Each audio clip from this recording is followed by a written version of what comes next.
RMP just farmed everybody, in all honesty. All right, so ladies and gentlemen, we are going to quickly go over, in our typical fashion, we're going to quickly go over, the breakdown of AWC Week 3, both Europe and North America, and what I think is going to be coming for Cup 4 with some of the balance changes that just came in. So in Europe, it's really interesting because at the start of this all, everyone thought RMP was just going to walk away with a win, right? RMP was just going to farm everything, and that's kind of exactly what happened in Cup number 1. You have a team in North America, or in Europe, you have Kungana, who just absolutely farmed with RMP. Then in Week 2, it seemed like people had kind of figured out some answers. And in North America, they also figured out some answers with like the Shadow Priest Rogue Paladin. In Europe in Week 2, they came in with the Rogue Mage, Warlock Mage. It's like, oh man, Warlock Mage beats Rogue Mage? That's crazy. But unfortunately, going into Week 3, or fortunately, depending on who you ask, in Week 3 in Europe, it seemed like it was the story of RMP once again. So Kungana just absolutely dominated from basically start to finish. Their finals against My Way, Jungle, seemed to be a little bit better. We had a Marks, Necroferal, Holy Priest, and it was really, really back and forth games. I still kind of got the feeling that RMP was advantaged, but it was interesting to see, with some of the Hunter buffs and Feral buffs, it seemed like that matchup was a lot closer. So I think in Europe, it's just going to be all about figuring out what beats RMP. Assassination Rogue, Fire Mage, Holy Priest, still incredibly strong. Some changes coming their way, though. We still didn't get a chance to see a few things. I didn't get to see TSG very much into RMP, which is something I really wanted to see, at least in Europe a little bit.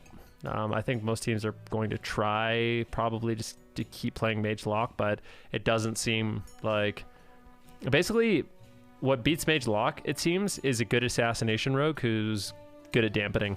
That's just the way it is. If you're a really... High YouTube? Yes, high YouTube.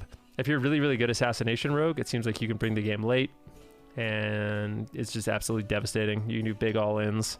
If you have a Night Fae Priest on your team, so either a Night Fae Shadow Priest or a Night Fae Holy Priest, to reset that really short Vendetta. So we basically saw RMP or the Shadow Priest Paladin Rogue do really, really well. In North America, it was Kawhi that basically owned everybody.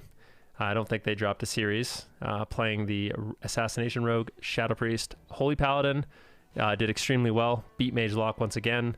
Cloud9 came in with their Destro Frost Holy Priest, it looked terrifying, honestly. We saw it a little bit in Europe, and I think this is a composition that's really getting a lot more popular and will probably kind of rise to power in the latter. The Deathborn Frost Mage, really scary cooldown. Destro Warlocks with their 4-set is horrifying. I don't think a lot of people have really experienced it yet because Destro Warlocks don't have their 4-set, so you haven't experienced the one-shot, but you will. This week, next week, it's coming. Don't worry. So that's kind of risen up, and I think a lot of the teams in North America are they're going to be worried about that. The Windwalker Fire Mage Priest team looked good too. We saw that composition in both regions, and it did well in both regions. So Windwalker Monk stocks going up a little bit as well. They are getting some buffs, so we can take a look at the balance changes. So there's a few things going on. Windwalker Monks got a few changes. So Blackout Kick, Tiger Palm, and Fist of the White Tiger got buffed by 10% in PvP as well as PvE. And that's going to give Windwalkers a little bit more consistent damage. Overall, I don't think it's like a massive buff, but a bit more damage consistently is nice. I don't think it's anything to panic about, though. Also, another thing they did in PvP is they nerfed the Cosmic Gladiator's Eternal Aegis.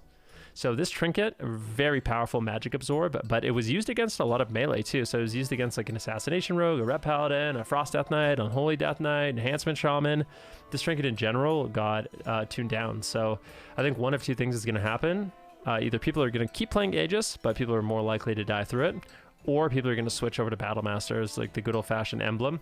I think on my characters, I'm going to start picking up the emblem because I think overall it'll probably be more value, although I still think the Eternal Aegis is super duper strong, especially when you pair it with another defensive. It's like on a monk, if you use the Aegis as well as your wall, you're going to be very safe.